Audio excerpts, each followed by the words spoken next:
Talk shoes. Recorded live. Hello, everybody, and welcome to the Genesis Science Fiction Radio Show, service of the blacksci-fi.com website. This is your November 6th, 2015 show. My name is William Hayashi. I'm your host for this evening, and our special guest is Kofi Johnson, coming to us from Florida. And, I mean, just to look at the list of all the stuff he does, we'll get the one that we're not going to talk about out of the way. He's a martial artist. He's an illustrator, film editor, film director, animator, and pretty much a continental man about town. Welcome to the show, Kofi. How are you? I'm doing great, William. Doing great. Glad to be back. You know, it's been a long time since I've been on the Genesis Radio Show, and just happy to be back and share with you guys what we got going on new on this side and some of the adventures we've been through. That's great. And you told me you're coming to us from Florida. What part of Florida? Actually, right now I'm right in Tampa, Florida. So basically, you know, this is where I hang out when I'm in the country. You know, because I'm in between here and West Africa. So now, you know, I'm here in Florida working on some things with Afro Man, a couple other projects that we're definitely going to talk about and get into later on this evening. And, you know, just making it happen. You know, just as soon as you said Afro Man, I remembered I interviewed you. It was me. Yeah, indeed. That's what I was thinking. Yeah. Well, you know, I'm old, man. You know, I'll tell you how forgetful I am. I could probably plan my own surprise party and still be surprised. Yeah, I can dig it. All right. So anyway, let's start back so people kind of know where, you know, how you got to where you got. Did you grow up down there? No, actually, I grew up in Rochester, New York. So basically, again, grew up in Rochester, New York, went to the School of the Arts there in high school, and actually that's where I created Afro Man and the Protectors of the Book of Knowledge. And actually back then, it was called Afro Man and Super Brother. So basically, I was in the drama club at the School of the Arts, and we would basically put on these shows where we do improv, things of that nature to kind of raise money for the drama club, and the parents and the students would come and pay and support it, you know, like after school activity. And Sure. one of the skits that we wrote was Afro Man and Super Brother. And ever since then, it kind of stuck with me. Early 90s, went to the military, got out the military, went to school in Atlanta, and then that's when Afro Man kind of resurged again, where we started with hats, water bottles, and Afro Man T-shirts, and we did the Black Expo tour. And then from there, it grew into the comic books, and now we're actually dealing with Afro Man, the animated series. And it got big pretty quick too, as I recall. Yeah, it took off pretty fast. Well, I'm not going to say that because it appears that it took off fast, but it was a lot of work behind the scenes. I mean, because we went from the hats, bottles, and T-shirts to you know, one issue that we printed in black and white, and then we actually went through and then re-released that issue in full color. And then from there, we did one big comic book with the American Cancer Society, basically where Afro Man was the spokesperson, basically to deter inner city youth from using tobacco products. So that was a real cool project. That really it took us up and down the Eastern Coast, because they actually sent us on a motivational speaking tour where Afro Man, you know, would go in and talk to the kids about non-tobacco use and how to keep their lungs healthy and things of that nature.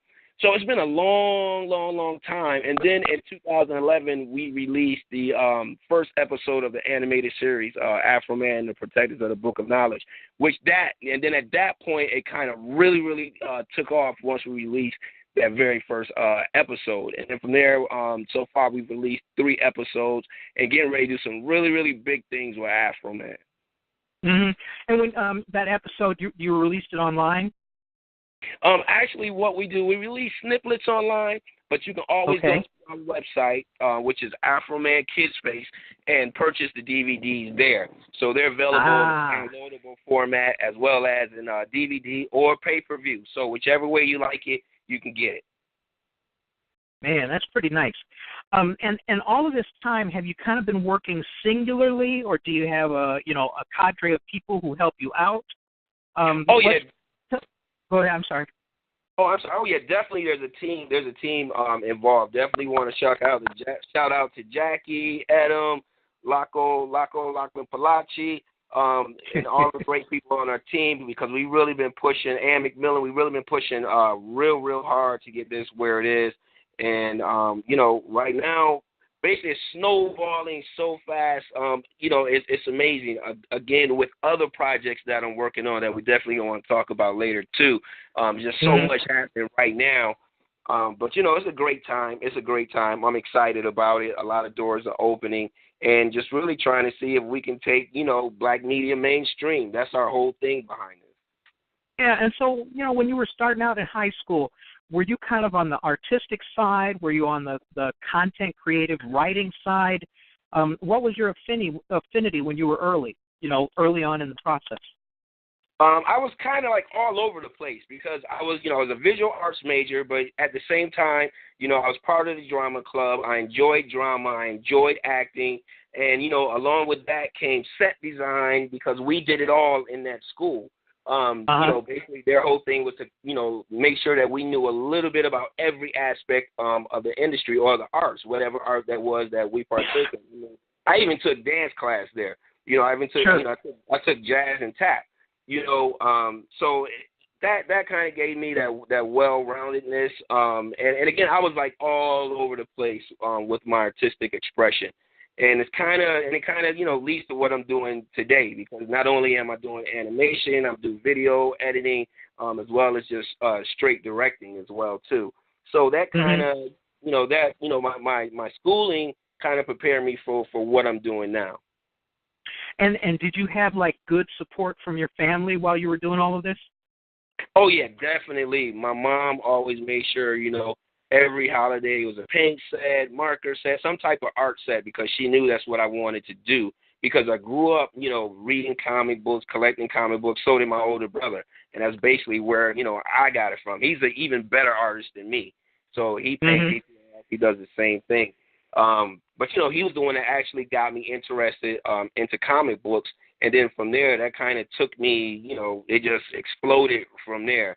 And a lot of people really don't think about the utility in comic books when it comes to young children, because for me, it helped me expand my vocabulary, because I'll be reading a story about Batman, and then Batman might use a word and I don't understand, so I'll go to the dictionary or ask someone, and from there I was improving my vocabulary, learning and committing these things to memory.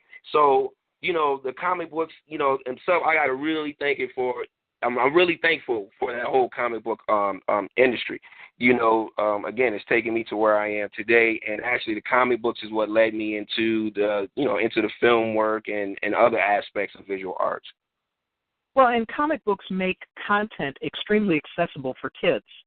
It's an easily digestible size, in terms of content, in terms of the depth, but yet, if you have a great story, you have decent art, it can paint a picture, for kids' imagination with like no difficulty at all. So I mean, it's always a good entree into exposing kids to something new or something exciting or something they've never seen before.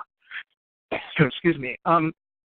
So you get to the point where talk a little bit about the first animated bit you did, and kind of, what the process was that led you up to do that, and talk a little bit about the difficulties, the things that you learned in translating, a two-dimensional medium into video. Okay, great. Now, and I'm gonna tell you this to start off. It's like even with all of the schooling from college, from college to high school, the one thing they never taught us, or we never really discussed, was entrepreneurship. When it came to dealing with your art. So I believe that was like where I went through a lot of my learning experience, because a lot of things were kind of trial and error. But I'll tell you what, let's go back. Let's go back 2010, right before we released the very first animated series. Me and my wife, we took a trip to Ghana, West Africa. Actually, there's where I wrote the script. We spent 2 months there in 2010 where I wrote the script. And I came back home to the States. That was November, around November. And then basically what we did from there was I started creating the animation. I went to school. I knew Flash. At that point, I wasn't that great at animating, but I felt like I had a story inside of me. I had something I wanted to say. So, I basically did what I had to do. Again, my skills were limited at that time. So, I referred on other people. A lot of people didn't know, like Jay Reed, Chris Miller. A lot of times I was watching their stuff online and stuff like that and learning from these guys as well, too, on top of what I've learned in school. Sure. So, that was so from there, I jumped into production. Couldn't find people to really, really support me on that first one. So on the very first episode, I actually did all of the voices myself. So I had a little bit of experience with sound recording. So with the voices, I was able to change my voice a little bit, and that which I couldn't change, I would go in and change the pitch or modulation or whatever and change the voice. So on that first episode, I actually did all of the voices, all of the animation, everything. I remember nights working and my system crashed and lost everything. And I mean, I was like maybe 10 minutes. No, seriously? Yeah, honestly, maybe 10 minutes into the episode and it crashed and lost everything. But the crazy thing was when I sat back down and put it back together, it came out better than what I had the first time. Even though I would say that very first episode is really some of my worst work when it comes to animation. But again, I had a story to tell, and I had to put it out there. And that's kind of like some of the advice that I give to a lot of the, the younger artists coming up in the game. Sometimes we wait for everything to be perfect. And if I would have waited for everything to be perfect, we wouldn't be to where we are now. So, sometimes it's just a matter of putting yourselves out there, because this is what I looked at. I know at that point in time, I didn't have the best work, but I got a lot of attention because I was the only person out there really doing it on an independent scale with the cartoons, especially with a black character. So even though the animation wasn't all that great, the message and the novelty of it pulled me over. But what I made sure what happened was that with every episode, I made sure that the next episode was better than the last. So I would improve on my skills. I would bring more people in. The second episode was actually done between me and Wayne Riley from Knights out of the UK, who's actually doing Red Tempo and a couple of his other comic books that are doing real great right now. So he actually helped me out on the second episode. Mr. Wayne Riley, shout out to Wayne Riley. So again, like I said, it's never been a thing where it's been just me by myself, except to that one time when I transitioned from the comic books into animation. I really couldn't get a lot of support, so I just kind of bared down and did it myself. And then once we released that first one, then people were more willing to get involved. And like I said, from each episode to the next, the response has gotten better. And right now, we're in a situation right now where we're getting ready to take Afro Man mainstream. I wish I could talk more, but right now I'm locked down under confidentiality forms right now, situations right now. But we'll be making Go ahead and tell us. Nobody listens to this show. But we'll be making those announcements real soon. The reason why we were actually on the search for animators and writers, because it's about time for me to kind of let go of it. And to get everything kind of set up ahead of time, right? Yeah. Yeah. Okay. So, I mean, when you think about it, it's not a terribly long time that you've spent doing this, and it's like you're on the verge, of busting out now. And we don't need to get any details about it. It sounds like you got some pretty cool things in the hopper. But you talked about having to do it all by yourself at the beginning. And I can't help but think that process alone certainly was a trial by fire, but it also was a great educational process, wasn't it? The best. And then even now I'm still learning. Even getting prepared for this holiday season, I had to go back and do some research to make sure that, we're going to be online. So it's a never-ending process of learning. But that very first episode that we released, man, I tell you, that's when I really, really learned a lot, And the crazy thing is I came from a marketing background, but it's just something I've always found it easier to market other people's projects than my own. And that was part of the learning curve. And maybe that's just something with me. I've never really heard anyone else speak about it or speak of marketing like that. But with me, for some reason, it's a lot easier for me to market someone else's project or brand than it is for myself. And I think sometimes maybe because I'm too emotionally attached to it. I don't know if that's what it is. But that was something that I had to learn to get over as well, too. And one big thing was actually learning that you got to get out here and touch and talk to the people. For a while, I kind of just thought maybe I'll just, hit the social media real hard with images and short video clips and that to do it. And it didn't. It really didn't start picking up until I actually started getting out there and, doing radio interviews, the Skype interviews, making different events, actually touching the people. So, again, that was something that I learned, too, as well, too, as far as putting myself out there. Because I always try to play this modest role, and it was kind of nah, I don't want to get out there. I'm not for the limelight. But a lot of people would say, you have to do it in order to sell your product. People buy the product, 99% because of you, not necessarily because of the product. So you got to put yourself out there, and you got to put your message out there because you have a positive message. So that was one thing that I learned. And one scary thing was actually coming out with such a positive, empowering message. That was actually scary. For you?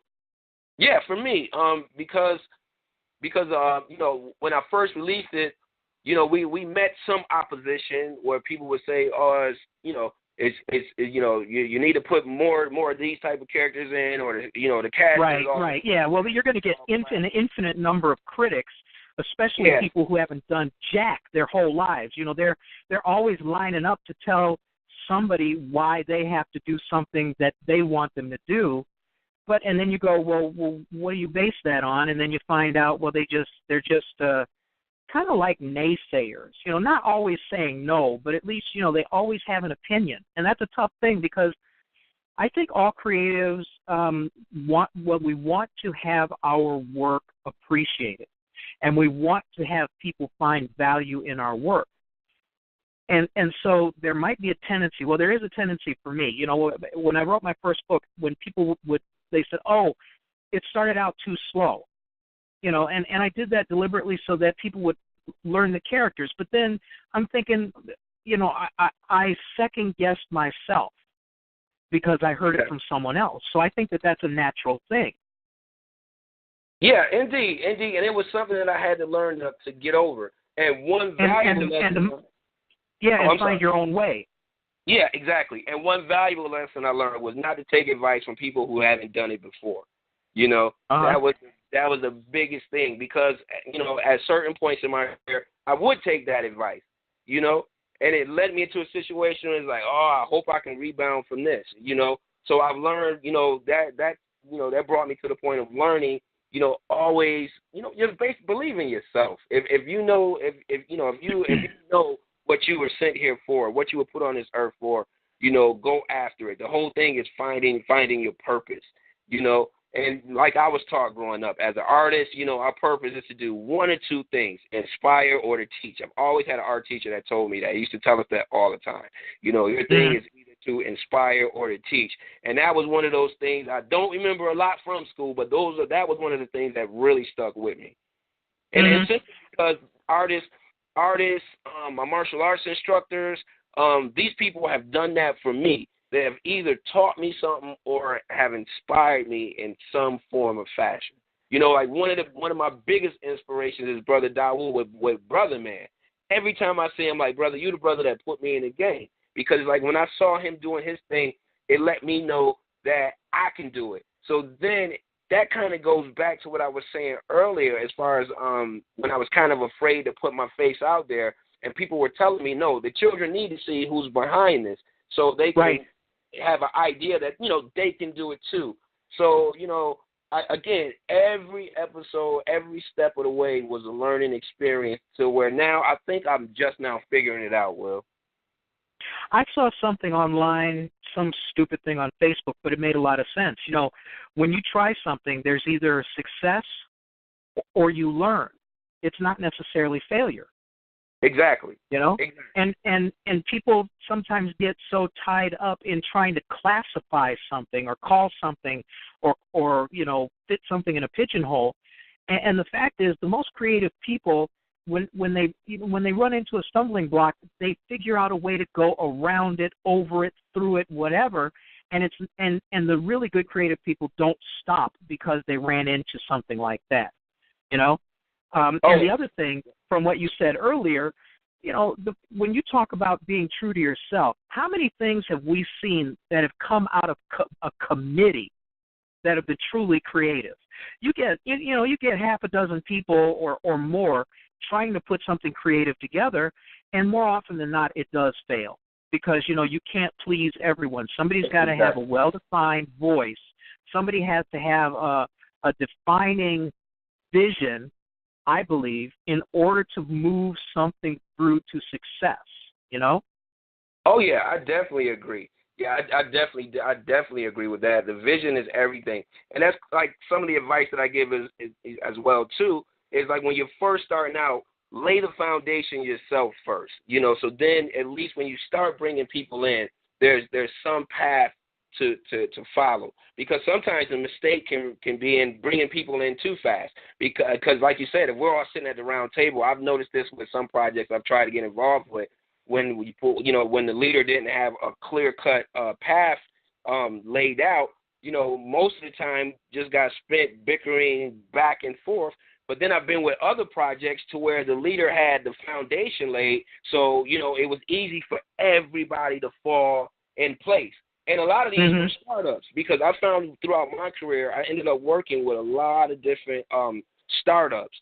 And then from there, you know, again, that was a learning experience, because I was always doing that at the same time as pushing Afro Man, you know, until we got the sales out, you know. So I was always, you know, dibbling dabbling here and there. Even like now, I still direct, edit, and film and do things of that nature.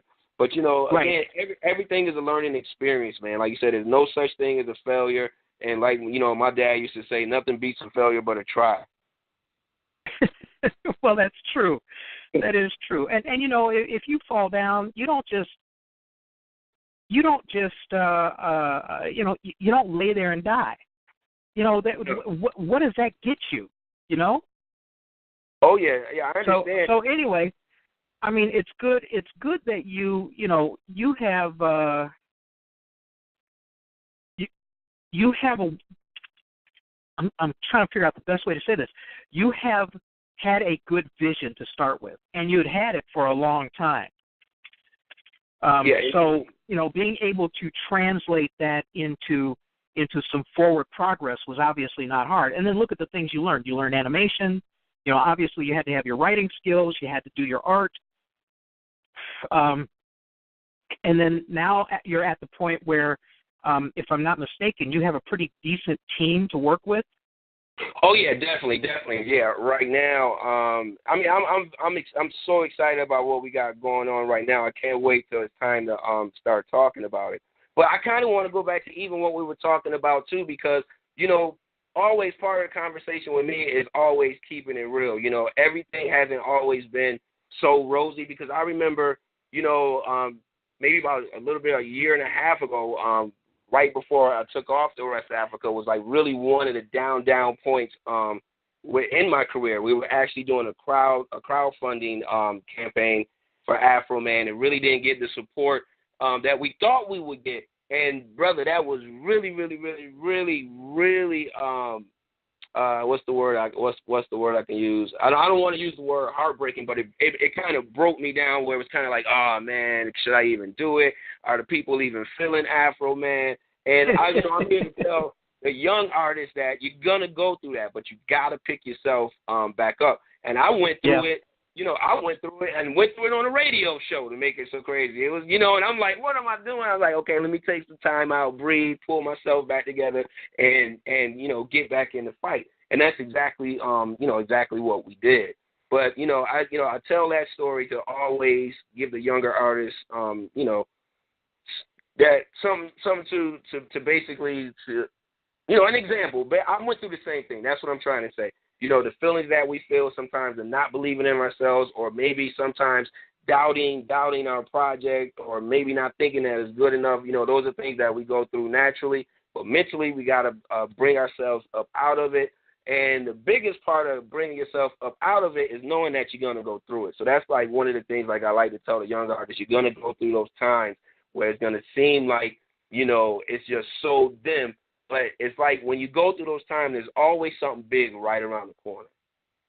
Yeah, I went through that too. When I had my first book published, your friends tell you you have done great stuff, because your friends have an emotional buy-in and your friends want to support you, So when my friends tell me, man, you wrote a great story, I still, in the back of my mind, took it with a grain of salt because, if you're a decent person, you don't want to hurt your friends.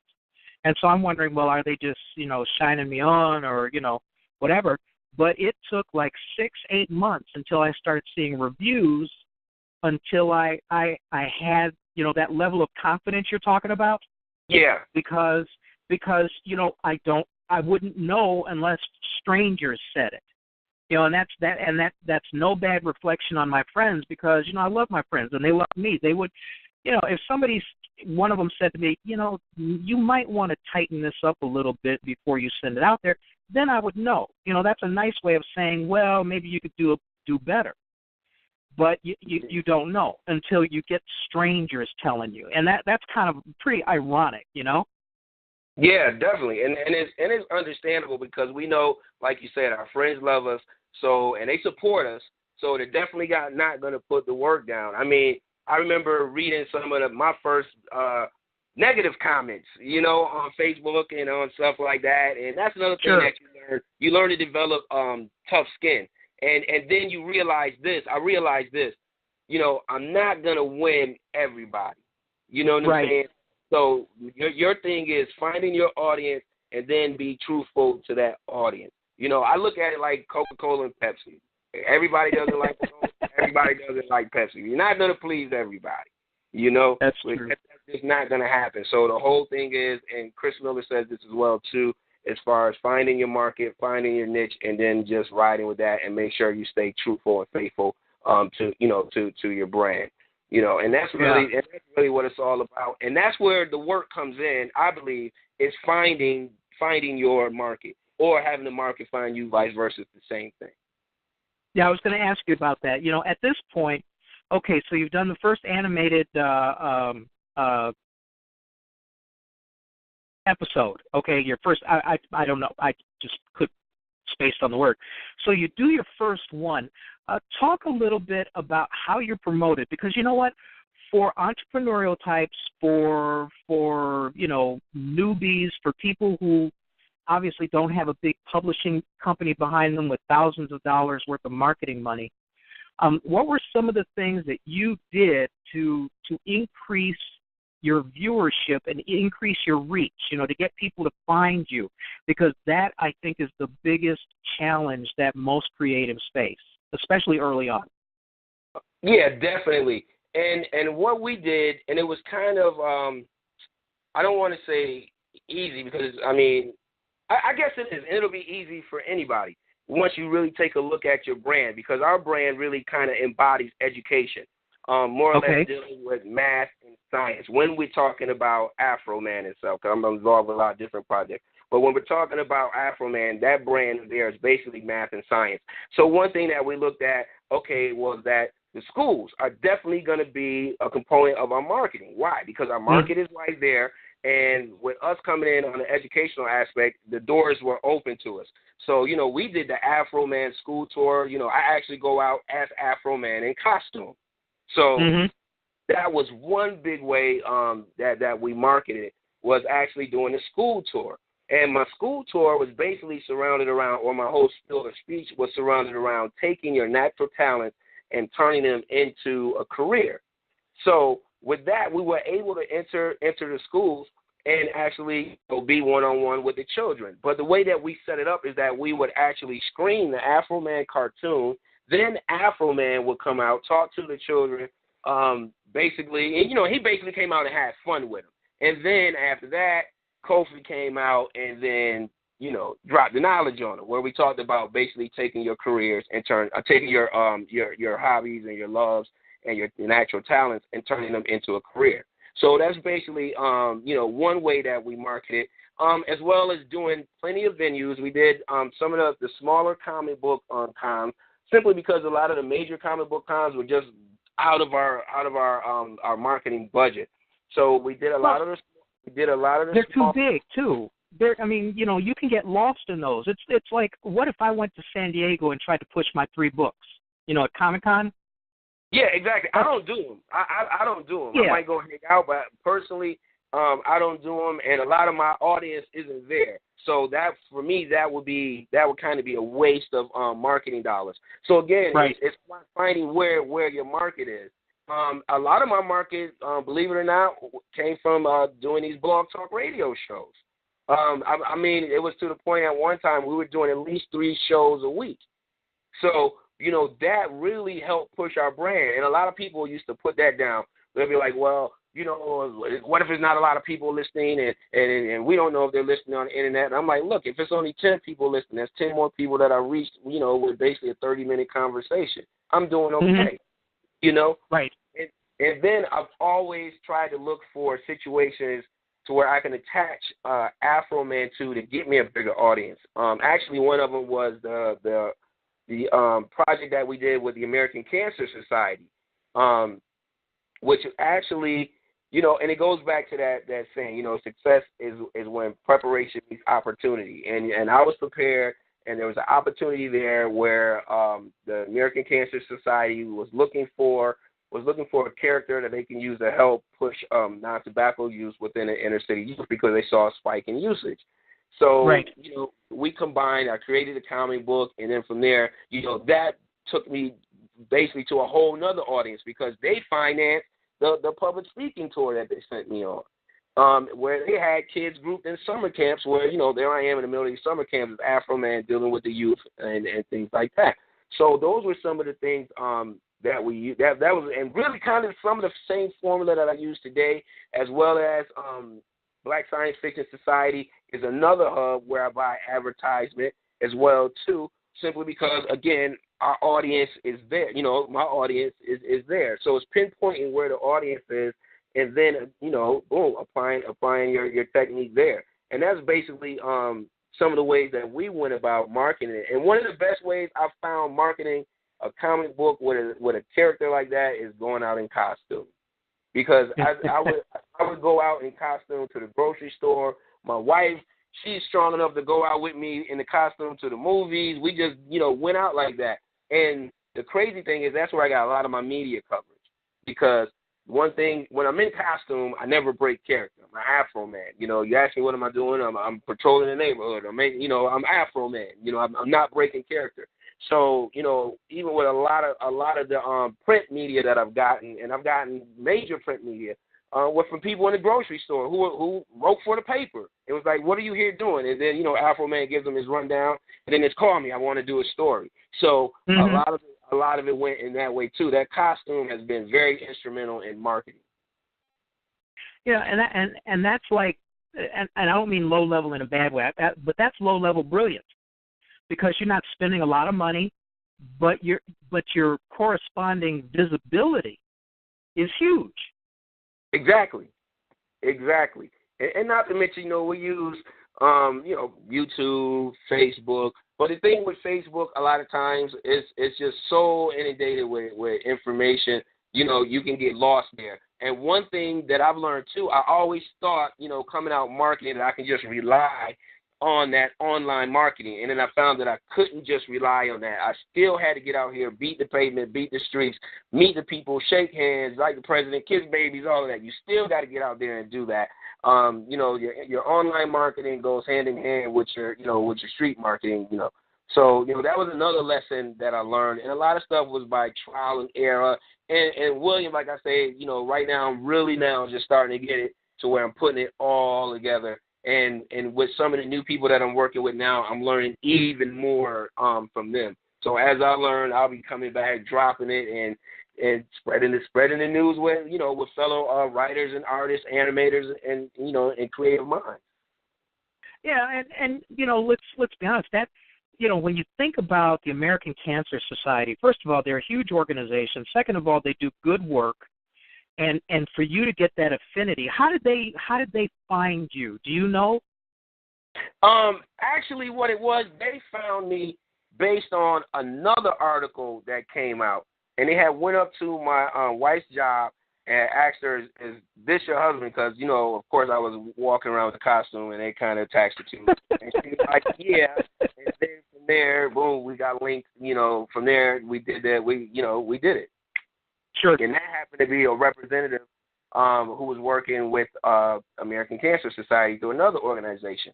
So the three of us pulled together and did the Afro Man comic book with Afro Man versus Doctor, Doctar. Okay. And that would be tar from nicotine? Yeah. Well, you got a built-in villain, you've got a conflict, and you've got a good message at the end. And so tell us about, you're running around doing this thing for American Cancer Society. What kind of response did you get from the kids? Were they, obviously they're engaged because it's a cool concept. But when you're in the schools and you're at the camps and things like that, were you actually seeing, the engagement in them? And do you think that set you up for them to look for you and look for your content and look for what you're doing outside of the American Cancer Society umbrella? Oh, yeah. And again, I take that back to that costume. That costume is powerful. And then, when you got the kids tugging on you and they're trying to make you break character, and when you don't break character, they're like, oh, this dude's serious. And I really got to look into, okay, maybe he is a real superhero. You know what I'm saying?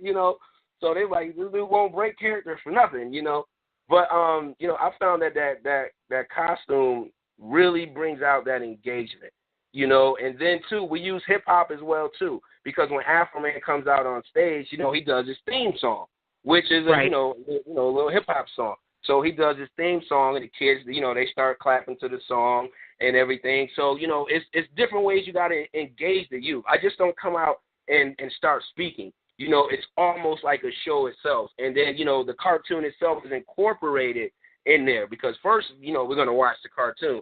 Then we're going to talk about the messages in the cartoon, because every cartoon has a message. And the incredible thing is the youth pick up on the message. I remember it was the first episode we screened it at a school in Atlanta, and this was actually to younger kids. I didn't know the crowd was going to be this young. They were actually first graders.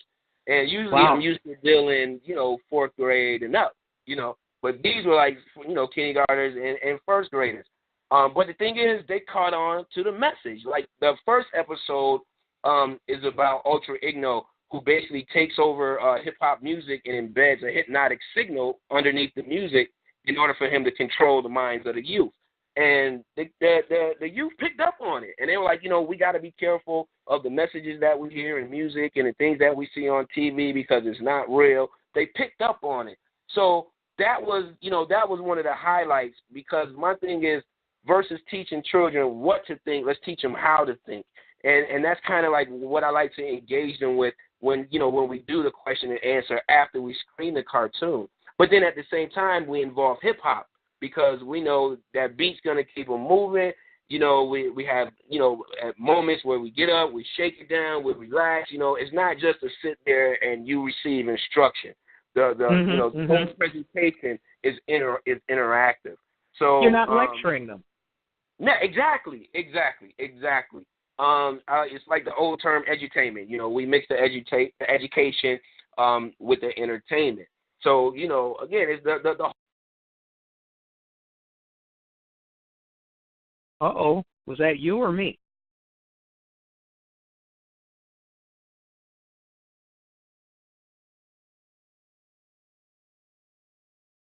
Hello, William, did I lose you? No, you're back. Oh, okay, I'm sorry. Yeah, so like I was saying, the whole production is interactive, and that's something that we want to do later on a bigger scale, maybe like even live stage plays, Afro Man, strictly bring children back into the theater by using, doing the Afro Man stage play. So those are some of the things that I hope to be working on in the future. But again, it started, that idea was sparked simply by the schools tour, which was actually marketing for me trying to get to sell a cartoon. So, one thing kind of leads to another, and one thing comes out of the other. So that's like the great thing about this journey. If you keep pushing, you'll see that your brand will grow. You'll see that your audience will grow.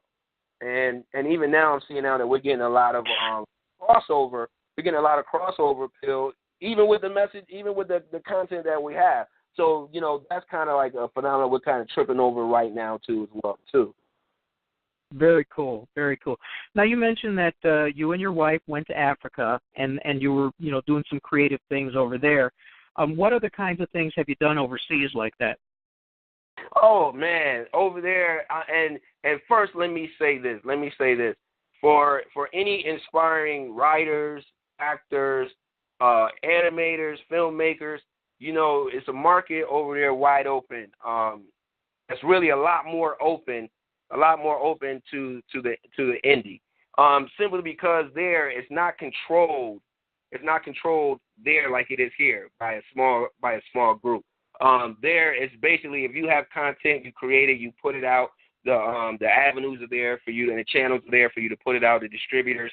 None of these people are standoffish in the industry.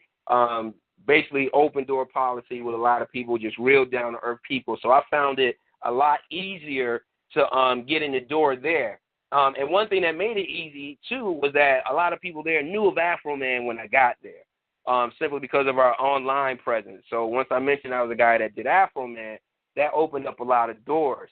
One of the things that we did there was actually we helped develop a TV show called Teleclass TV, which is basically another educational TV, which is TV program, which will be aired in Ghana, West Africa. So basically, it takes place in the classroom. It's almost like a Barney and a Romper Room with an African twist to it. And actually, I'm proud to say that I helped develop the show as well as direct and edit the show. Now, here's the crazy thing. We're in the middle of doing this show, dealing with the networks and everything. Networks rushing us for this show. Then we turn around and and the company that I'm working with launched another project called the Ghana Restaurant Awards. Now, the Ghana Restaurant Awards is this big event, basically where you get all of your top restaurants, foreign and domestic, and basically it's an award ceremony. Best service, best food, best this. It's even used as a platform to for the employers to recognize the employees. So it's a real big thing, aired on TV. So they wanted to create a TV show around the upcoming GH Ghana, the GH Restaurant Award, Ghana Restaurant Awards. So we created the show called The Menu, which actually got pushed ahead of Teleclass TV. So The Menu actually aired. We shot the first season, and The Menu was basically a TV show that introduced people to the restaurants in Ghana, the different cuisines, as well as it dealt with African crafts, and it was mainly a show for tourists. For when you come in, because Ghana's one of their biggest industries is tourism. So when people come, they can watch TV and get an idea where to go. They even have a Kentucky Fried Chicken there. We even shot an episode at KFC there. So that gives you an idea of the variety. So 1 minute we're shooting at KFC, the next minute we're out in the village doing traditional cooking where we're still cooking on an open fire. So it showed a vast range of what African life is like, from traditional to up until more westernized ways of cooking and things of that nature, or and foreign restaurants that are in the area and businesses and things like that. So that was really, really, really big. It was like, man, I spent 30 years trying to get a show on TV here in the States, and then I go to Ghana, and in 6 months I'm working on a TV show, and it's airing, and I'm, getting to see, my stuff on TV, Right. So, that was really a big eye-opener as well, too. So along with Teleclass TV, and Teleclass TV is actually the company that produced the show The Menu as well, too. So along with them, we did a coloring book as well which is Afro Man and Teleclass teams up. It's an antivirus parasite book where we're teaching the kids how to basically protect themselves against malaria and cholera. Because during the year I was there, between 2014, Ghana had an outbreak in cholera, as well as an outbreak, especially in children. So we created a coloring book to basically teach children about that, which 2 weeks ago won first place in the TIGO and Reach for Change digital change makers. So, man, congratulations. Yeah, thank you. We just got the news 2 weeks ago. I actually announced it on our Facebook a couple of days ago. So TIGO's like one of the big telephone companies, cellular phone companies over there. So they sponsor along with Reach for Change and UNICEF. So now basically what they're going to do is fund that project and make sure that all the kids within the school system in Ghana get that coloring book, as well as, some of the schools win free visits from Afro Man. So, again, things are exploding. And I never thought all of that was going to happen once we stepped foot there. We just knew that we were going to go there and try to see if we can make some inroads into, the whole media industry there. And actually, those two things weren't even my first projects there. My first project was actually creating a lot of the marketing material for a movie, which was called Aaliyah, which was a pretty big movie premiere they had there. So, it was a cool thing seeing a 30-foot banner, with my work on it, riding through downtown Accra, which is the capital of Ghana. I'm riding through the capital, and here we see this 30-foot billboard, and I'm like, wow. But the crazy thing, I always would go back to my mind. Even my wife would tell you we'd get back home, and I'd be like, I spent all this time trying to see something like this back in the States, and I come here, and it happens so fast. And I was like, how do I explain that? That's always kind of boggled my mind. But again, I'm not questioning it. Just go along with it. Had a great time there. Actually heading back in February to shoot the second season to the menu to get set for the upcoming Ghana Restaurant Award show, and actually finish shooting Teleclass TVs for Kids, which will be airing hopefully the following fall. So those are the projects that I'm a part of now, as well as one more where we got Must Be Two Atlantas. So for all of the hip-hop heads out there, the documentary actually that I shot 2 years ago with a company called Big Silk Films that's actually just got released last month. And basically it's a documentary about the pioneers of Atlanta hip-hop, Shy D, Kilo Ali, Mojo, and L.A. Snow. So some of the pioneers of Atlanta hip-hop.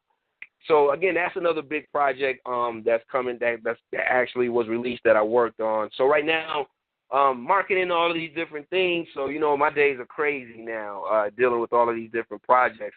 But right now I'm reaching a point in my career where, I think where I'm at that point to where, okay, this is it, where we can almost there, where we can say we made it. Not quite there, but almost there. That's pretty amazing. I mean, I'm sitting here awed because, first of all, you had a well-defined product. You had a very creative product, and there's something to you're sitting there wondering, okay, I do this for years in the United States of America, and then I come over here to Africa, and they can't wait to jump on it, and I don't want to try to pick apart what's wrong with our culture here, but I just think that you showed up at the right place at the right time. I mean, don't you feel that way? Oh, definitely. That's definitely it's just like what I said earlier. When preparedness meets opportunity. Right. That's just what it was. I think everything was timing. Even I've never ever thought about shopping Afro Man before, even here in the States. But when I got back, I recently started shopping Afro Man. It was amazed by the response. So that's why I said soon we're going to have some pretty big announcements coming out. So, okay. And again, I believe that was with timing. If I would have shopped Afro Man 2 years ago, I don't think we would have gotten the response that we're getting now. You see what I'm saying? So everything timing. So I can definitely attribute a lot of it to timing and being prepared as well, too, and from the past work that I've done. Because, again, like I said, what made it easy for me to kind of integrate into the industry there was that a lot of people already knew of the Afro Man project there. So, you know, it was kind of like, okay, it made it a little bit easier. And like I said, I can't even say that.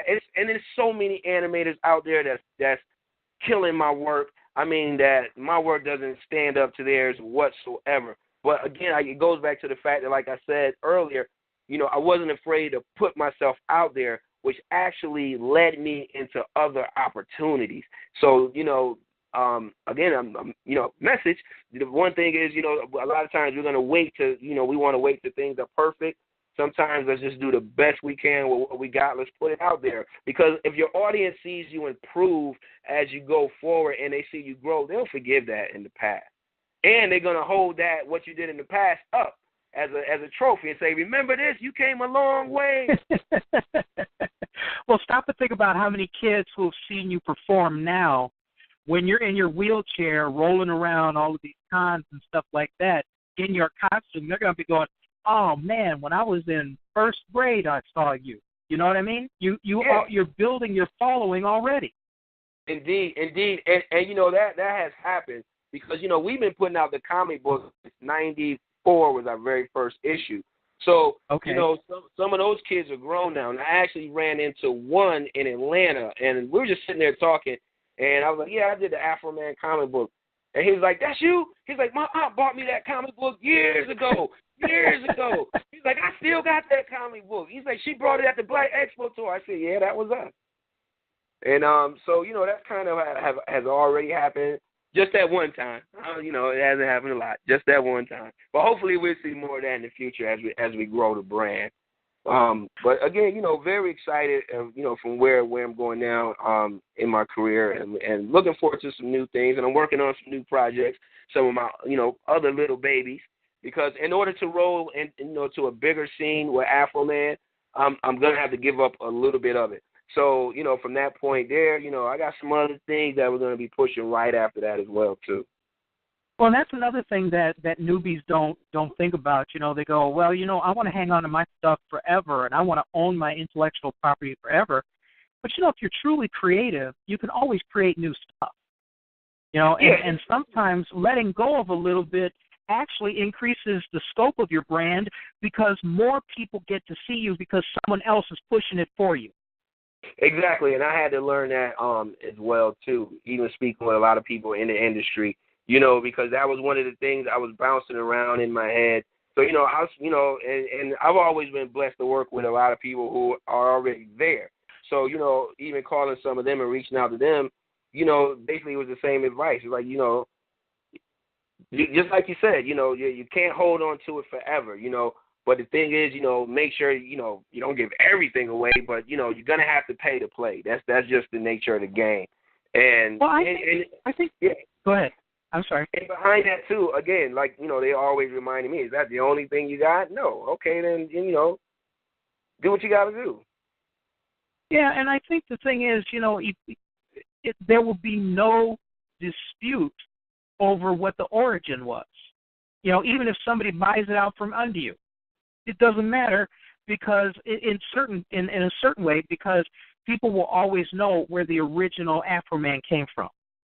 Oh yeah, indeed. And I'm not an advocate for giving away all of your intellectual property. You know, right. There's no such thing as a standard deal. So it's just basically how you negotiate the deal.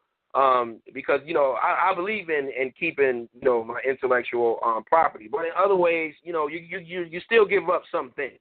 You know, I'm not giving up my intellectual property, but it's some things that you still have to give up that you can't hold so tight, you know, so you can't have such a tight grip on. And that was something that I learned too. You know, which is taking it, you know, basically taking us to the next level. And right. I'm excited. You know, I'm excited. You know, right now it's just the beginning. But the crazy thing is, it's like I thought once I got to this point, I can, you know, take a breather and then say, okay, we're there. But actually, it's kind of like starting all over from the beginning because right now we're in the process of rebranding the entire brand. So the Afro Man you see up until the holidays is going to be basically the last time you see Afro Man in that form of fashion. It's going to transform to something new. We're doing a complete rehaul, rebrand, not straying too far away from where we were, definitely not. But it's going to look, I'm going to say, fresh. You know, it's going to be a lot better artists, better writers, better animators. You know, it's just going to be all around better. Dude, like you said at the very beginning, you know, you're just growing forward and getting better. Indeed, and that's the whole thing, you know. And like you said, as long as we learn something, we never really lose. You know, we never really lose. Mm-hmm. Talk a little bit about. Well, hang on. Let me just quick do this. So you're listening to the Genesis Science Fiction Radio Show, a service of the blacksci-fi.com website. If you aren't there, be there. We got some pretty cool things happening all the time. This is our special guest today is Kofi Johnson, hailing from Florida and West Africa, and where else? Oh, that's it. I'm between Ghana and Tampa. Yeah. Okay, cool. All right. Just wanted to check. I didn't know if you had, if you vacationed in the Hamptons or something like that. Oh no, not there yet. Dude, you don't want to talk to any of the people there. Believe me, I've been there twice. They're not. But anyway, let's talk about the business of doing business, because a lot of people don't realize, what it takes to be a successful business, and what are the pitfalls. I mean, if you could tell us the one thing so far that you have found in doing your intercontinental work, what's the biggest thing you've learned about the business of doing business? The biggest thing that I've learned is, okay, I tell you what, my rule of thumb is under promise, over deliver. That's kind of that's kind of my rule of thumb. And I say that to say just make sure that you kick out good work, because at the same time, with me producing and self-publishing, at the same time I'm working on other people's projects. And that's, one of the things with the business of doing business is making sure that, my thing is I always try to exceed my clients' expectations. Same thing with my audience that follows Afro Man. Like I said, I always try to make sure that the next project is better than the last project.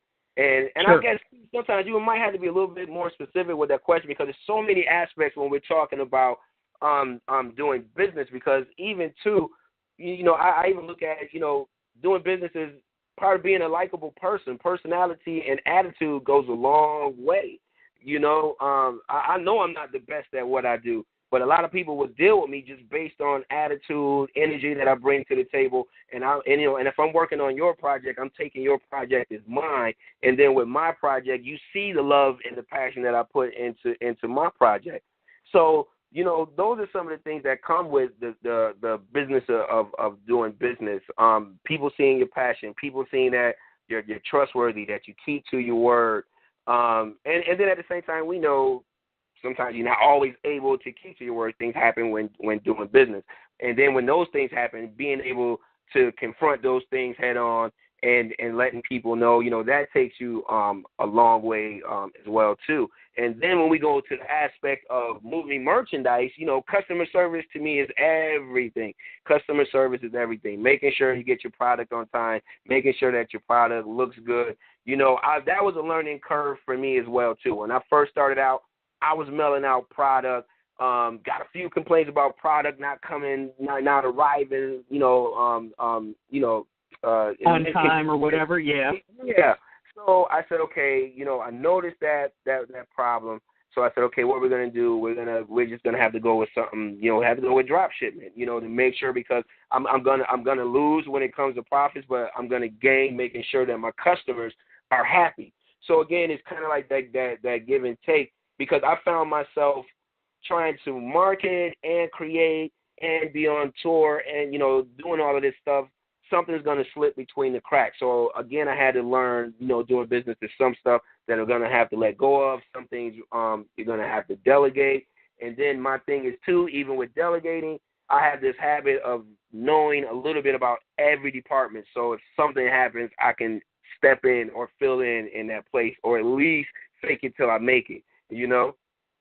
Well, that's good management. I mean, here's the thing. People talk about, well, here's what a lot of creatives don't realize, that the moment you decide to put together a product that you want to market or sell, you are an entrepreneur. You have created a business. And there are ways of doing business, like some of the things you talked about, being able to be upfront about, be straight about the business process, owning up to things that may not have, that were your fault, that may not have been perfect. And some of those things are pretty fundamental, but they're in the realm of business and not in the realm of creativity. And so sometimes you get people who may know their product real well, or maybe the greatest artist or a good animator or whatever, but if they have to work in the business world, if they're trying to sell their product, then they have to deal with the business of doing business. And that's not always the easiest learning curve. And sometimes, if you're a creative type, your personality may not mesh well with that kind of environment. So it is tough. And then, one of the things that I talk about is the 80-20 rule, where you spend about 20% of what you do, in your creative endeavor, and then the 80% of it is trying to get it out there, doing business, selling, advertising, marketing, word of mouth, answering the phone when it rings and stuff like that. Because, I've heard the studies about, black folks won't answer the phone anymore unless they know who's calling. And sometimes if it's a strange person with an opportunity, you just screwed yourself because you're a passive-aggressive phone person. So, it's different when you're in business. The whole mentality is not your friends. It's not, the people that you know. So that sometimes those are the hardest lessons to learn. Oh, yeah, indeed. And I think what helped me with that was, my background in drama. That kind of helped me. That kind of helped me with that. To where, because but I'm not really like the typical artist as far as that personality goes. I'm a little bit more outgoing than the average. I like to talk too. So as you can tell. So it's a little bit different for me. I get out there, and that's one of the things I like to do is talk. So, but at the same time, I've been guilty of not answering the phone as well too, and that's something recently I've learned too, that you just can't do that, especially now with your name being out there. You never know who basically got your number and who's giving you a call with an opportunity. So that's another thing too. Again, preparation meets opportunity, and that's where we get success from. So, again, answering that phone is very important. And then, like you said, a lot of these things are really just fundamental.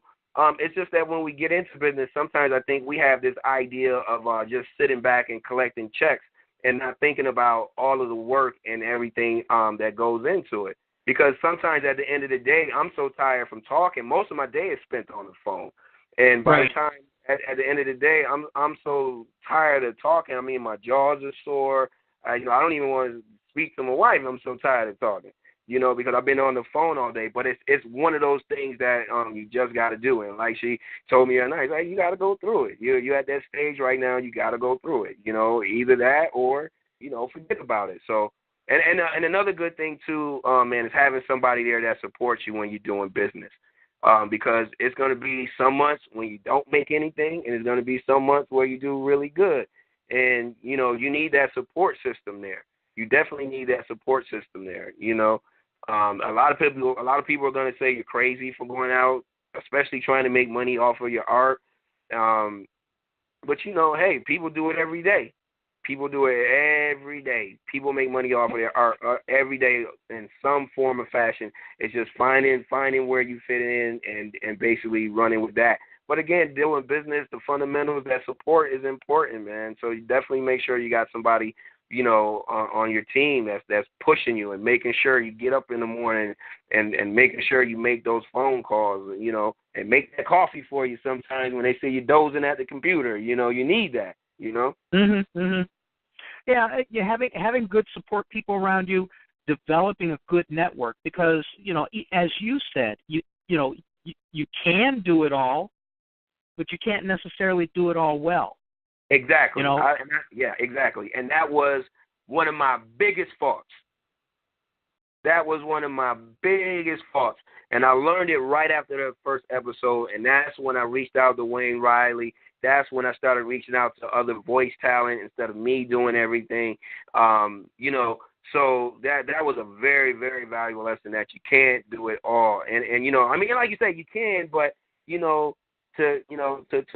what's the quality going to be like at the end of the day?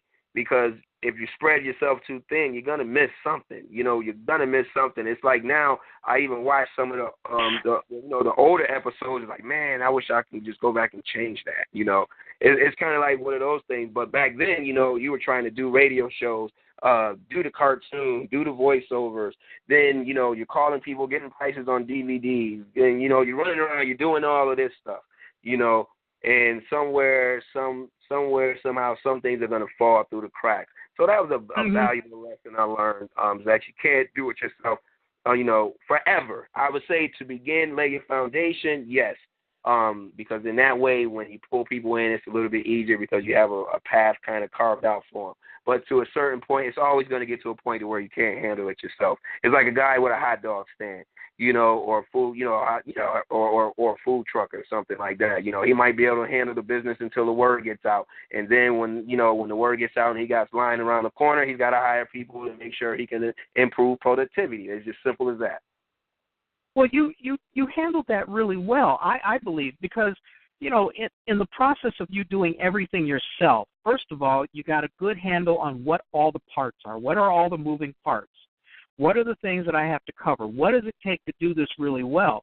And, a lot of people don't get to that stage or don't get to that stage easily. A lot of people just figure whatever they believe is what is real. And I think that lacking that experience, it could be an easy way toward failure. But, the thing that, okay, like for me, I didn't know jack about doing movies, just less than 10 years ago. Okay, I knew nothing, but I joined a networking group and hung with people who knew a lot more than me. And because of that, I feel that I've made a lot fewer mistakes because I paid attention to what seemed to be the important things. I hired a couple people who didn't turn out well, but I mean that was not so much not knowing the business, but not knowing how to judge people as well.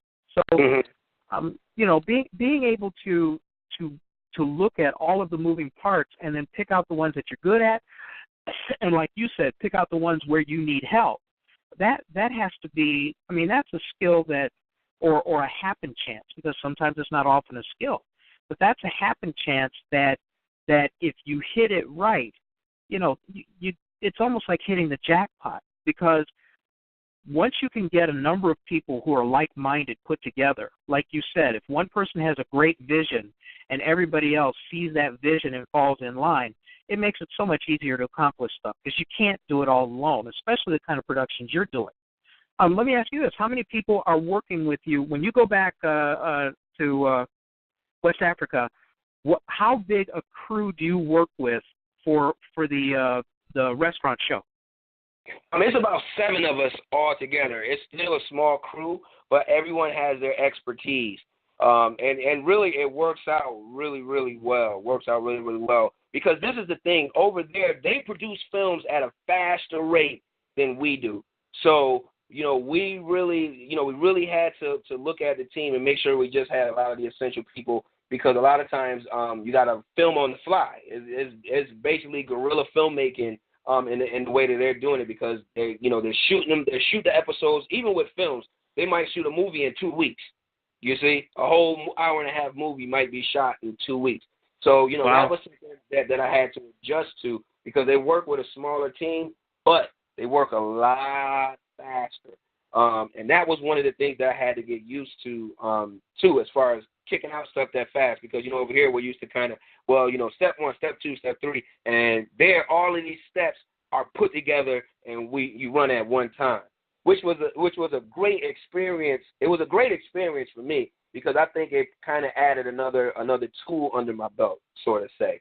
You know, that if I got to get in there and produce something or shoot something on the fly, I got that experience now on how to put it together real fast and make it happen, you know, without it becoming chaotic. And that was a skill that those brothers over there have. When I watched them work, it was like, wow, because when I first got there, I met with one of the biggest film companies there, Double D. And he was like, what do you do? And I was like, man, I film, I can work the camera, I edit, I can do this. I just want to get down, get in here, and get my hands dirty. And he was like, again, what do you do? I was like, man, I work the camera, I edit. He's like, dude, you're not a machine. He's like, what one thing is your best thing? Because he's like, here. Okay, yeah, I get you, yeah. He's like, the way we kick out these films, you can't do it all like that, you know? So that was something that I learned there as well, too. Like if I ever had to kick out something on the fly real fast like that, I believe that was a great experience for me as well, too. And then even watching the way they move content and the hustle over there, it basically just, you know, reinvigorated my whole hustle spirit. The way I saw the brothers and sisters get out there and move product, promote their films, because again, you don't really have an industry per se that you're running films through. You know, you get your team, you get your financing, and you financer, you get out there, you do your film, and you market it yourself. You know, but the thing is, theaters are easy to attain there. Same thing with getting your film on TV after you run it through the theaters. Those things are easy to attain there. And then, you know, and then after that, of course, you got DVD sales, which is still strong on the continent here. Not so strong here in some aspects, but still very, very strong with DVD sales over there, strictly off of the streets. Because every I would say, like, if you're in a busy area, every 6-7 shop is going to be selling DVDs. So there's an outlet for it, and the distributors deal directly with the retailers, as well as the indie filmmakers deal directly with the retailers as well too. So the industry there operates a little bit differently, but you have a lot more freedom, a lot more possibilities that I see there, especially if you're coming in with new and innovative ideas. So it's really you know, it's really kind of wide open.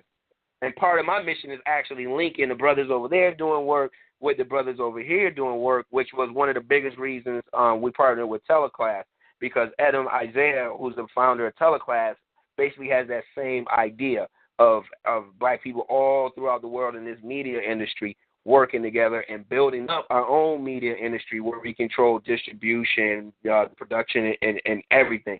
So those are one of the things that we're working towards. So it's a lot bigger than just producing the cartoons, or it's a lot bigger than me just directing this or directing that or doing this. You know, behind it all is basically feeding this industry, because even since the time I started, you know, with Afro Man, I'm seeing now that there's an explosion of content, from black steampunk to you know, to the sci-fi, to the comic books, to the superhero genre, to graphic novels. It's just an explosion of black writers and artists, animators, and comic book creators that's out there doing their thing, putting out work. And from that, you know, we get trade websites like Black Science Fiction Society, and then the radio show like Genesis. So I'm seeing everything that we're putting in. And when I say we, I'm talking about the collective of all black writers, artists, entrepreneurs, filmmakers, animators, comic book creators.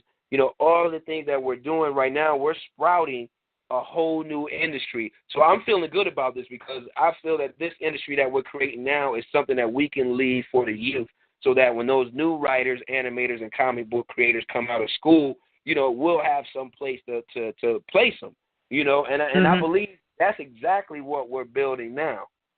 I mean, and like I say, collectively, between Black Science Fiction Society, Genesis, Afro Man, Chris Miller, Wayne Riley, Andre Batts, all of the writers on Black Science Fiction Society, everybody out there is really contributing to building this industry. And that's if the work is good or bad.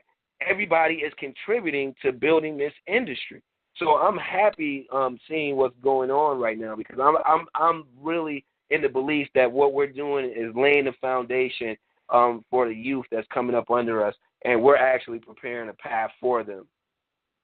Well, that's not a bad idea. I mean, obviously, having that kind of synergy is important because the biggest bottleneck to a lot of creative endeavor, and especially when you're talking about animation, when you're talking about movies, when you're talking about television shows, is the fact that there's only one or two avenues for getting money, and that's the biggest bottleneck in the U.S.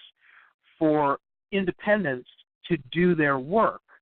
And so when you talk about a synergy of let's call it the Black Collective, okay? Do you see the businesses and the money and the kinds of people that you're working with over there wanting to actually come to this country and really shake things up? Oh, yeah, man. Indeed. A lot of the filmmakers, because I had an opportunity to basically hang around and work with a lot of top-notch people in the industry there. And believe it or not, you have a lot of foreigners over there working within the movie industry, acting and behind the scenes. And you see that, and you see a lot of that to where they want to link with other brothers and sisters, not just in America, but throughout the whole diaspora, because they know we share a common heritage. So right. It's like if you're making Black content, who's best to sell it to? Black people. So let's link Black people all throughout the world, at least to the extent to where we can move product with each other. We all don't have to think the same kumbaya or have the same religion or anything like that. But at least when it comes to commerce, let's support these things. And those are the things that we're working on and that we're trying to build. And I definitely see that energy there. And I see it here as well too. So I believe we're like in a new day. We're definitely in a new day of things happening, for Black people across the world, because a lot of us now are waking up to our true talents and to our true purpose. You see what I'm saying? I see a lot more of us now who have that idea of where we want to go, what we want to do. And I mean, I'm not just seeing it in our age group, even in the youth, the youth that I deal with. They're really focused on what they want to do. You'll talk to a lot of you, I'm ready to go into journalism, or I want to write stories, I want to do this, I want to teach, I want to do this. And they're thinking about other creative ways to teach versus just sitting in front of a classroom lecturing.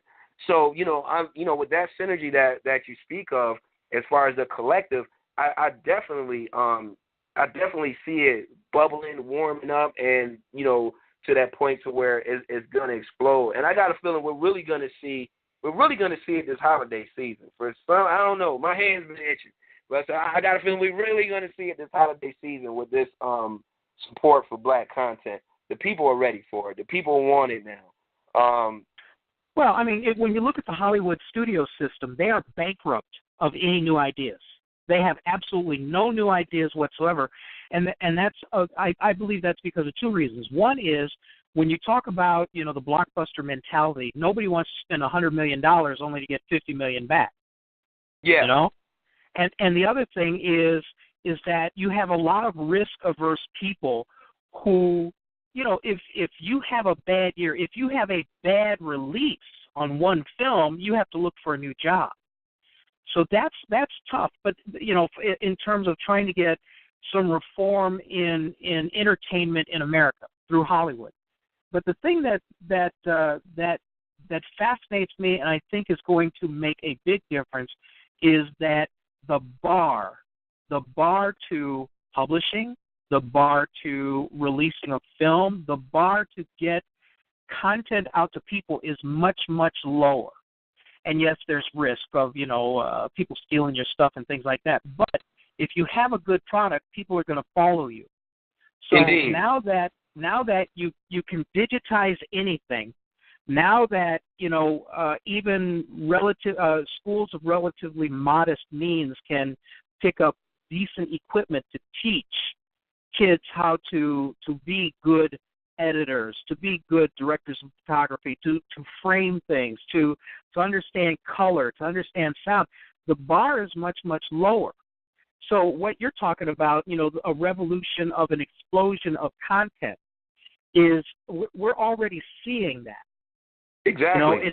there's just a little bit of inertia right now because, you know, we have, like, here in America, we have like, what, 5 cable companies that control 95% of all the digital traffic.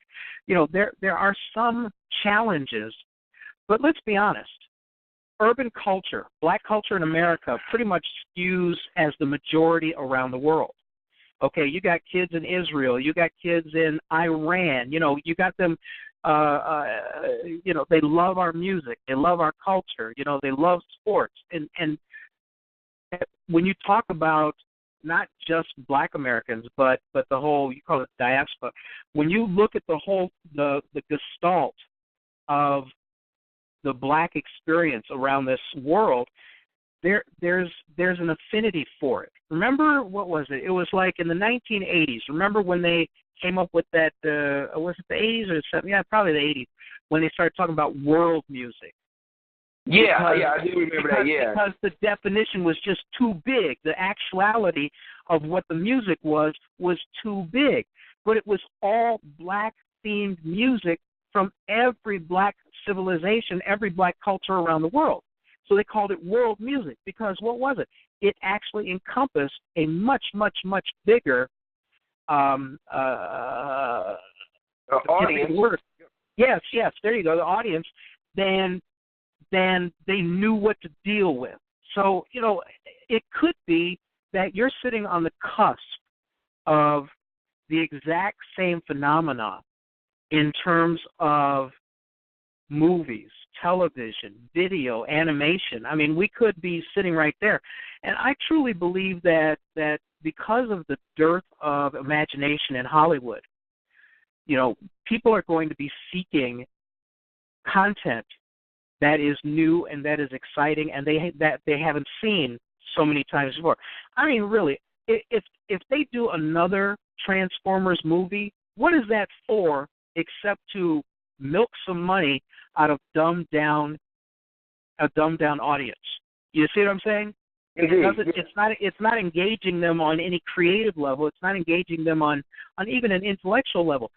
But stop and think about, okay, so if we start seeing movies, and I see a huge movie industry coming out of the African continent. There, you know, you got Nigerians, you got Ghanaians, you got all of these people who are trying to put together their own homegrown Hollywood, and they're going to be creating content. And now, with digital delivery of everything, there is no restriction to getting their content out to people. So I believe everything that you've said in terms of what we're going to be looking at very, very soon. Oh, yeah. And there you are. You're already on the cusp. Yeah, and I believe we're all on the cusp. Because even over there, while I was over there, I was busy turning people on to Black Science Fiction Society, what's going on over here. And right now, comic books they're really exploding in Africa right now. That genre is really, really picking up in Africa right now. So, that's one thing for a lot of young artists and writers. You don't necessarily have to pack up and move there, but reach out to people, find out ways you can get your stuff distributed over there, because right now that industry is growing and it's new, and you always want to get into an industry while it's new, So basically, you'll be one of the founding fathers over there, because one of my good friends, Reggie Rockstone, was actually he's like the Run DMC of Ghana. He was the one that brought hip hop from the U.S. over there back in the 80s. Yeah, right, Reggie Rockstone. So now he's like considered the grandfather of hip hop there. They call it hip life. That's their version of hip hop. They call it hip life. But again, he he's Ghanaian, but he grew up in New York. But he went back home, took hip hop back home, and man, you got to see it's the same. Man, we're doing the same things. On terms of the video, the content of the music definitely different. The content on the continent is still more cultural, wholesome than we got here with hip hop. But as far as quality of music, quality of videos, man, it's the same. It's the same. Them brothers over there doing some incredible things. So, it wasn't like, I was really going over there to add anything to the pot. I learned a lot being over there because of the way they do films, and it makes you have to be on point because you got to produce these films so fast, and and work under these conditions so fast. So to me, again, it was a big learning experience, and I believe, like we said, man, we are on the cusp of seeing that explosion right now. This is what I like to call the Black Renaissance of art. Basically of art, Black art, period. I believe that's what we're getting ready to head in. Because it's just. Well, I wonder if this is the next iteration of what was the Harlem Renaissance. When you think in terms of how that affected culture. I mean, man, Exactly. And that's true. And that goes to the point whereas sometimes I was feeling kind of not so confident about putting out such strong messages. But other people had to come back and say, that's why we ride with you, because of the messages. Like one person told me, they said, the animation on your very first one wasn't all that great. But they said the message was so powerful that we have to watch it over and over and over and over. And the kids enjoyed it. But they was like, but the message was so powerful that you can't hate them. You can't say anything negative about it. And I believe that's that voice that we all have, Wow. So, I'm sorry, I got distracted on my screen. Okay, so let's take where you are now, because you're in the middle of so much change, so much future potential. If you can, scoot ahead about 5 years and tell me where you think you're going to be. Toys and games, my brother. Toys and games. That's really. Really. I'm really seeing myself leaning more towards developing toys and games, and not so much being into the animation and things of that nature.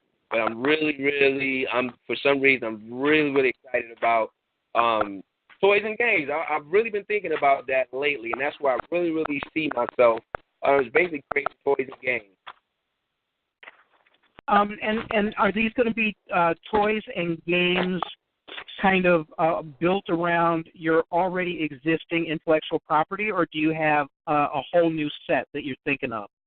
A whole new set. And actually, my concept of this is and I'm kind of actually formulating it now, is basically where I would create a line of action figures or game, either get it financed and by myself, or shop it and sell those ideas to other toy manufacturers and people in the toy manufacturing industry.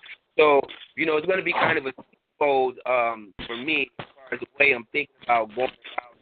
But that's where I see myself in the future with toys and games, and not so much video games. I'm talking hands-on toys, action figures, body, things of that nature is where I want to go and develop.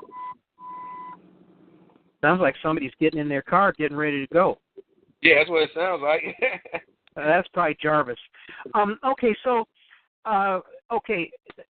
you've got a path. I'm assuming you're kind of mapping out your business plan and doing things like that. In terms of, when you get to toys and games, do you see yourself kind of letting the other things kind of go? I don't think I would entirely let it go, because it's going to basically be go hand in hand with developing the toys. Oh, okay, all right, yeah. Yeah, so it's going to kind of go hand in hand, but I'm thinking now of packaging, liquid cartoons with the toy itself, something like just something different. Those are the things that I'm thinking about now. But again, that's going to be some years down the line once we really get everything established with Afroman and on the way with that. Because one of my next projects is the Afronaut. And I've actually started soft marketing. Okay. I know this noise is really distracting, and I apologize. But I think what Jarvis did was he butt dialed us. Oh, okay. But okay, so let's talk a little bit about where you think your synergy is going to take you. You've got the cooking show. You've got Afro Man over there.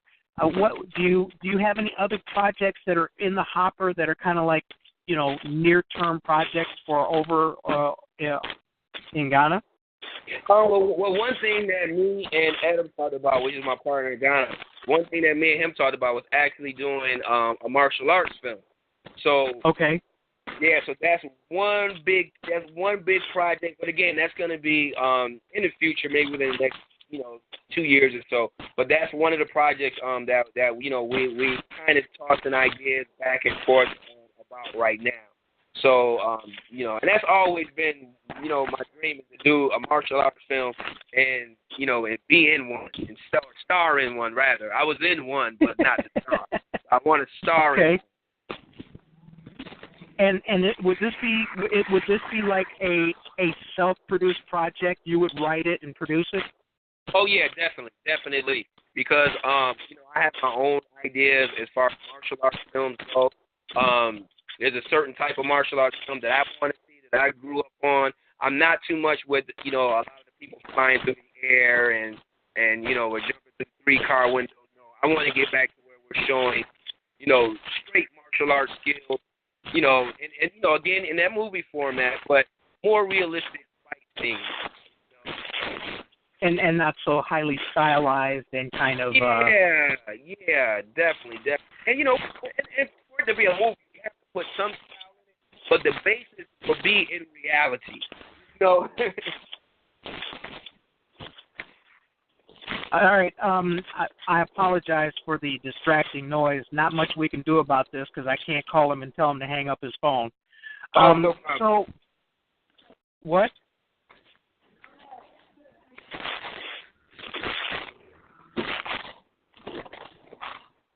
It almost sounds like he's shoveling the snow, isn't it?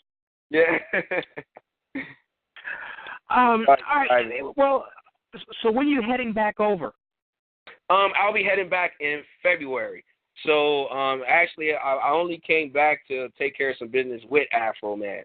So we'll be wrapped up with that and have the team and everything working on the stuff stateside here by February. So I'll be taking back off over there in February because we have to actually shoot the second season to the menu, and by then the schools tour would have started as well too. So they're basically mapping everything out for me and my wife's return. So basically, as soon as we hit the ground, we're going to hit the ground running again. All right. And now, is your wife a collaborator with your business, or is she a sounding board? How much effect does she have? Oh man, that's my ace boom coon, my right hand, my rib, my homie in the middle. I mean, that's everything, bro. I mean, she's worked on shoots with me, music video shoots. She actually got a part in the teleclass TV show for kids. She actually has a part where she's the storyteller. So during our storytelling session, she actually reads the story. So again, they're waiting for her to return as well too, so that we can get her parts shot as well too. So she's very, basically, man, she's right there with everything I do. Right there in the dressing room, helping me put on the Afro Man wig, make sure my cape is straight. Administrative. She's right there, man. But that's why I say part of a big part of my success was her support. So again, right. Like any artist, that support system is very important because some days it's gonna go good. And some days you're going to be like, man, why did I even think about this? But if you got that person that's in your corner, that's got your back, and just be like, okay, yeah, it's bad. I'm tired. You feeling sorry for yourself. What are you going to do now? You kind of man up and be like, okay, let's go. Let's get this going again. So, that's very important, man. Oh, very yeah. important. You have to admire her to go out with you with that costume on, man. Oh man, yeah, but she said I'm the sexiest superhero she knows, so I'm okay with that.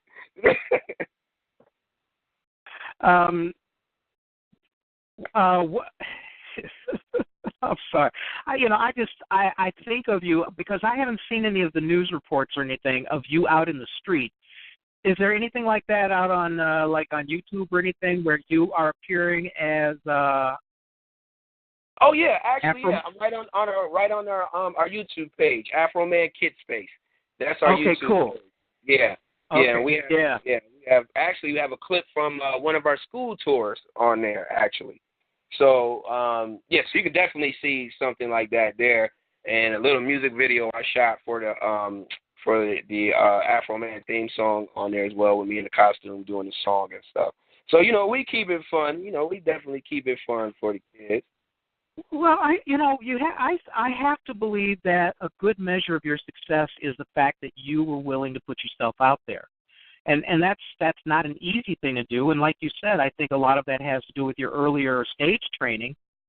But still, that's something that people should think about. If you're going to market whatever it is you do, there has to be a willingness to take that risk. To put yourself out there. When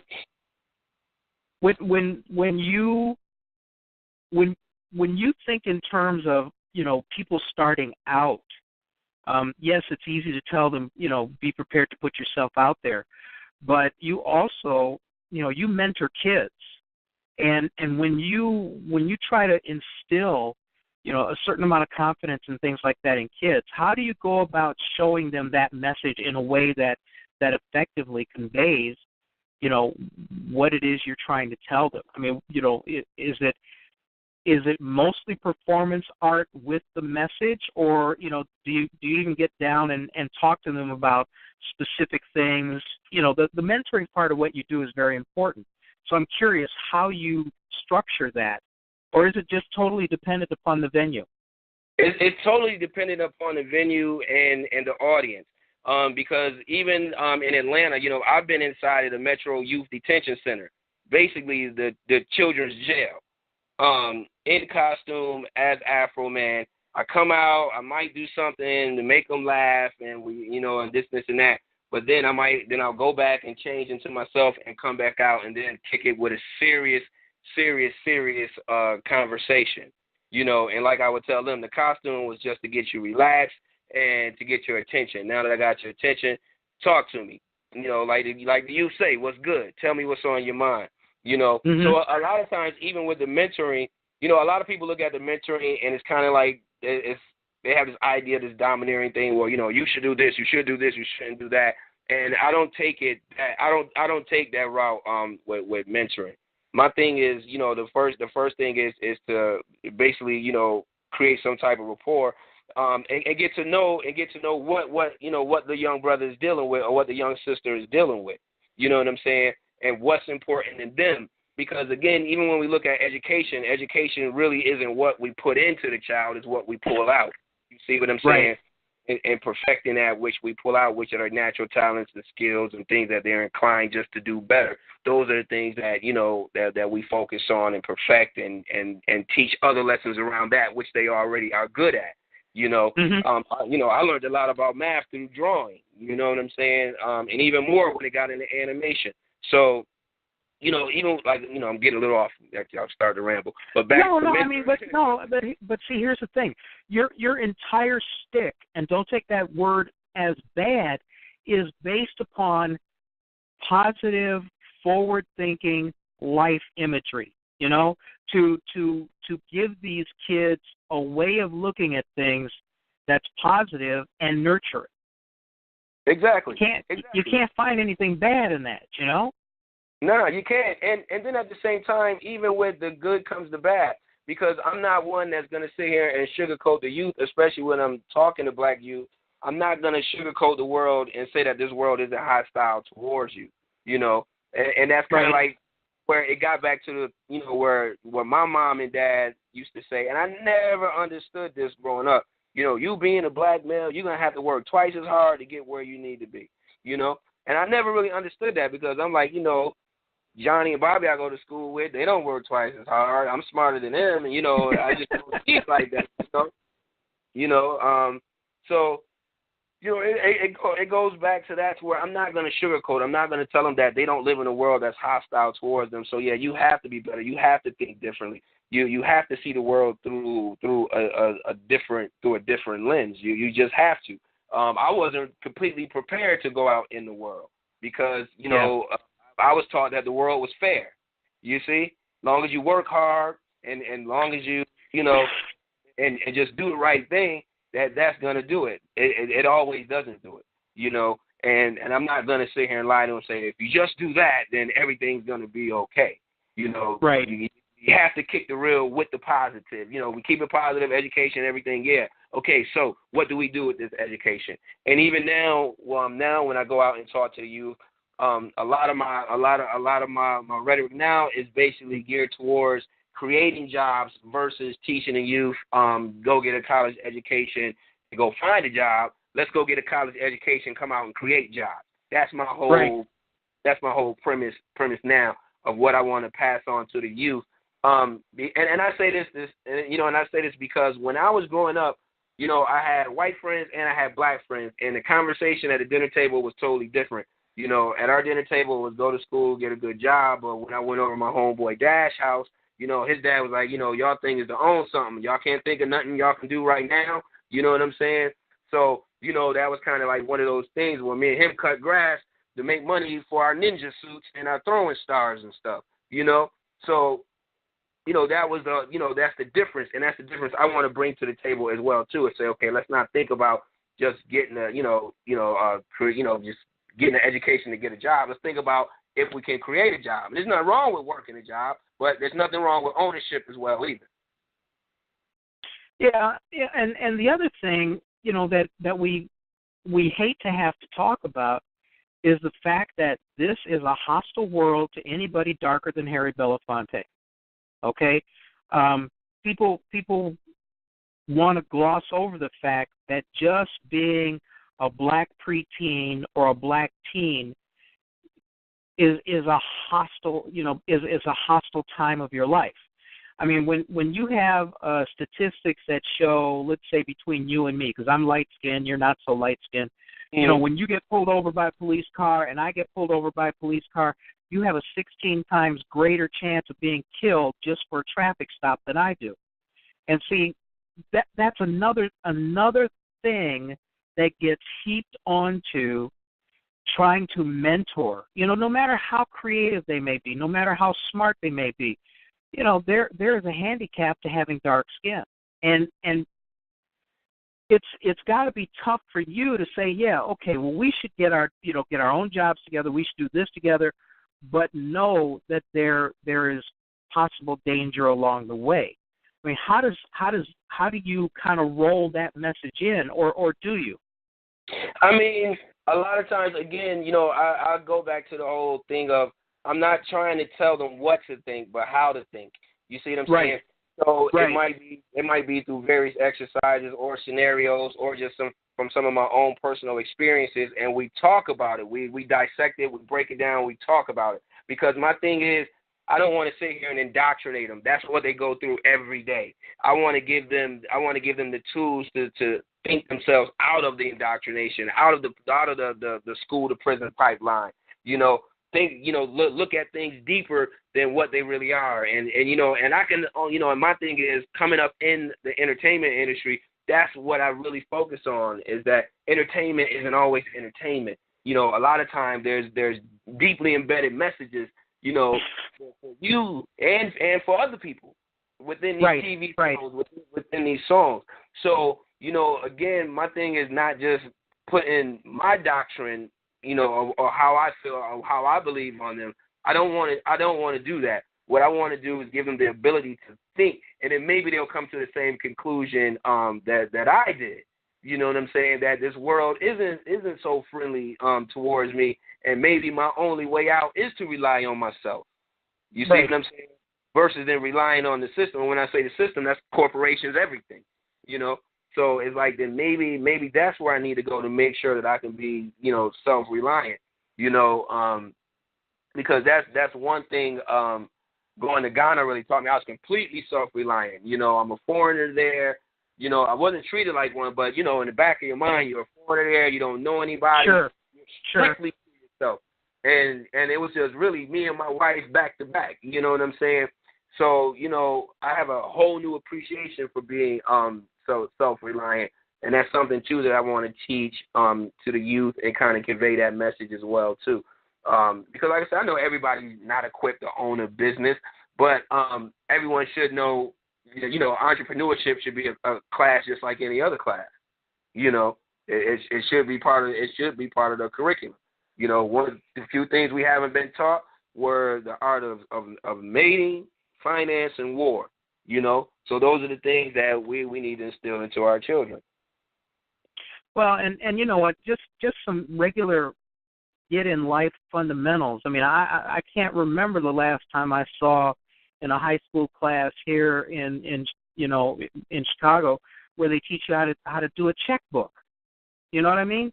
Yeah, Just life fundamentals. When you start out behind the eight ball and don't even know those things, obviously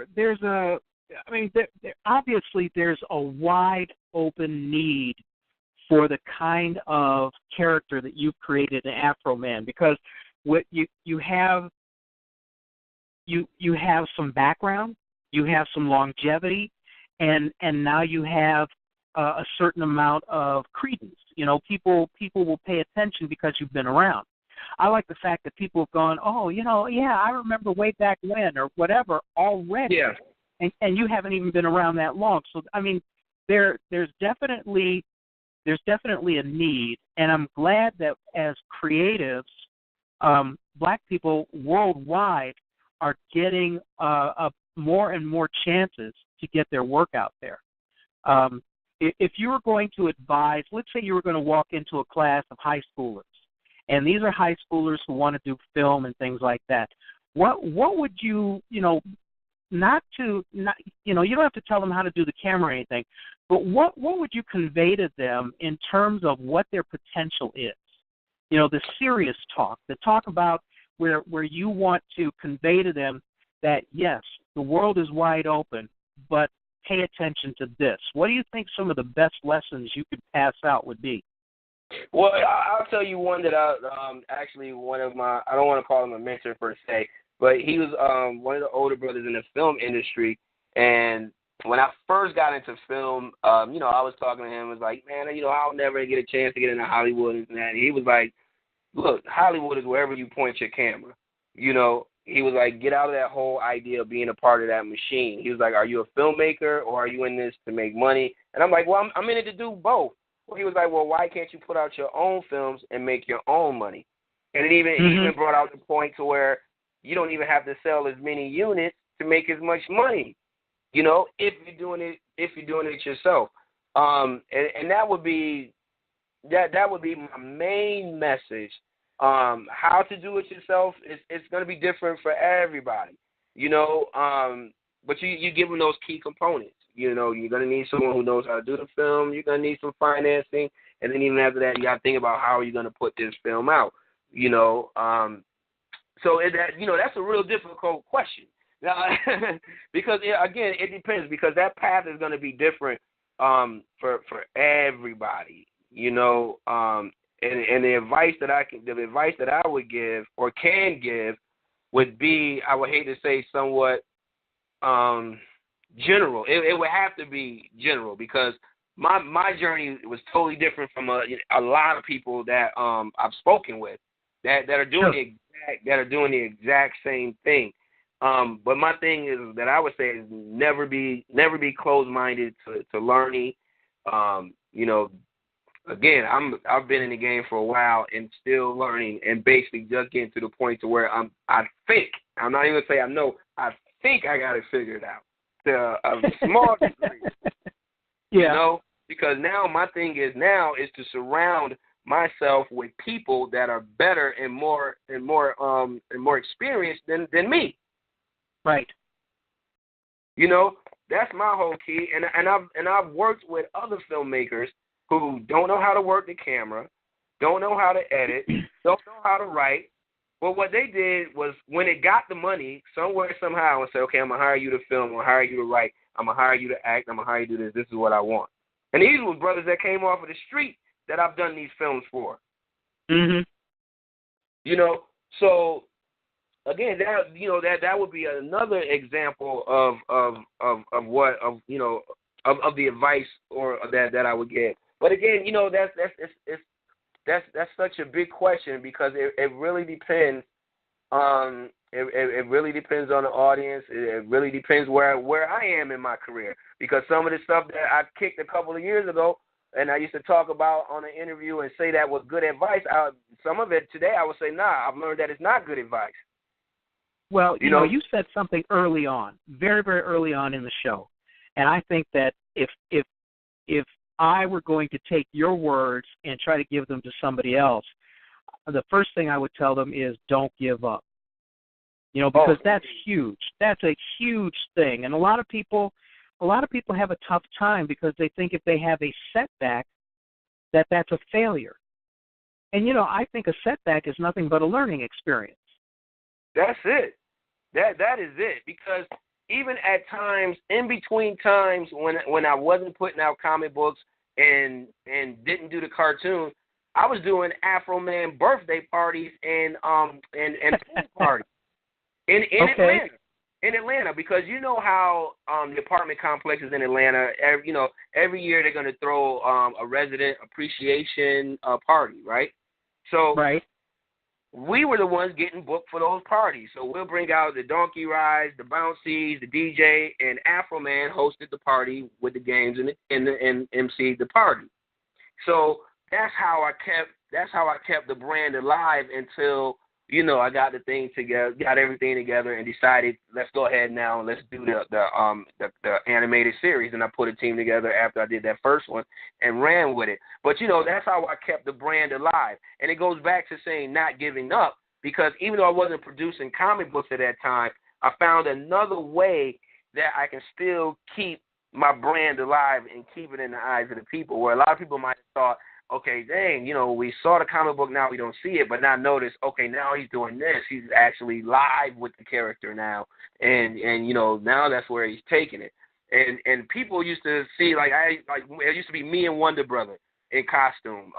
My best friend, Bo, he used to put on the costume for Wonder Brother.